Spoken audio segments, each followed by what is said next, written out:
नमस्कार दोस्तों, live India news में आपका स्वागत है। मैं हूं अशोक शुक्ला।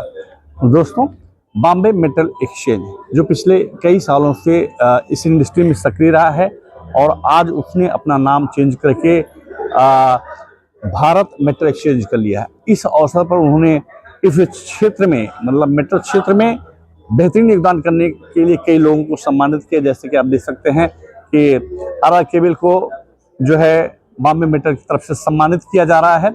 और इस वक्त मेरे साथ जो है काबरा जी हैं, महेंद्र काबरा, जो एमडी हैं, आर केबल के चेयरमैन हैं। उनसे जानने की कोशिश करते हैं। सर, आपको बहुत बहुत बधाई कि आपको बॉम्बे मेटल एक्सचेंज ने इतने बड़े अच्छी तरीके से सम्मान दिया और आपको सम्मानित किया। आपको किस बात के लिए सम्मानित किया गया और कितना गौरवान्वित महसूस करते हैं आप?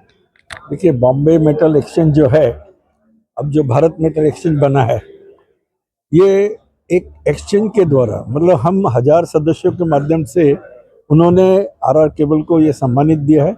मैं उनका बहुत धन्यवाद व्यक्त करता हूँ। आज मेटल के क्षेत्र में बड़ी खुशी की बात है, हम एक बहुत बड़ा स्थान भारत में रखते हैं। आर ग्रुप के नाते हम भारत के सबसे बड़े लार्जेस्ट कंज्यूमर ऑफ कॉपर हैं। ये हमें अपने आप को गर्व महसूस करता है, इसी का ये सम्मान दिया गया है।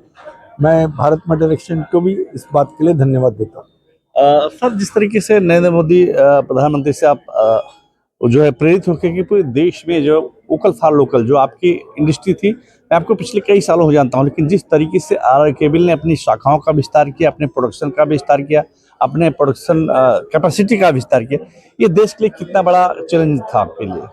देखिए, ऐसा है वास्तव में भारत पिछले 10 वर्षों से इंडस्ट्री की तरफ बढ़ रहा है। अब तक हम इंडस्ट्री सेगमेंट में बहुत बड़े प्लेयर नहीं थे और ये पहली बार ऐसा होगा कि पिछले 10-12 वर्षों से हमारी ये नीतियां बनी हैं कि जिसमें देश उद्योग की तरफ बढ़े। और उद्योगपतियों के लिए बहुत बड़ा अवसर है कि हम यहाँ पर जो ग्रोथ है वो विश्व में आज सबसे बड़ी इकोनॉमिकल ग्रोथ के साथ भारत देश चल रहा है।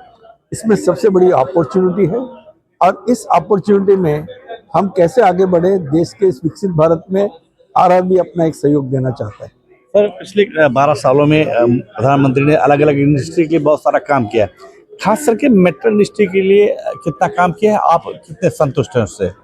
देखिए, ऐसा है, राष्ट्र के जो पदाधिकारी है उनका काम होगा नीतियां बनाना। नीतियां हमारे अनुकूल हो, आत्मनिर्भर भारत, वोकल टू लोकल वाली जो बात है, ये देश की नीतियां बनाने में सहायक बनी है। ये केवल नारे नहीं है और इसके कारण हम उद्योगपति की जिम्मेदारी बनती है इन उद्योगों को लेकर हम पूरे विश्व तक पहुंचे, जो अवसर दिया गया है। और उस अवसर के लिए हम राष्ट्र की नीतियों का भी उतना ही सम्मान करते हैं और उन्हें धन्यवाद देते हैं। ये महेंद्र काबरा जी हैं, जो आर केबल के एमडी हैं। इनका साफ कहना है कि सरकार ने जो पिछले 10-12 सालों में नीतियां बनाई देश के विकास को लेकर के, वो जमीनी लेवल पर दिखाई दे रही हैं। कुल मिलाकर के पिछले 10 सालों में देश ने काफ़ी तरक्की की है। Ashok Shukla, live India news, Mumbai.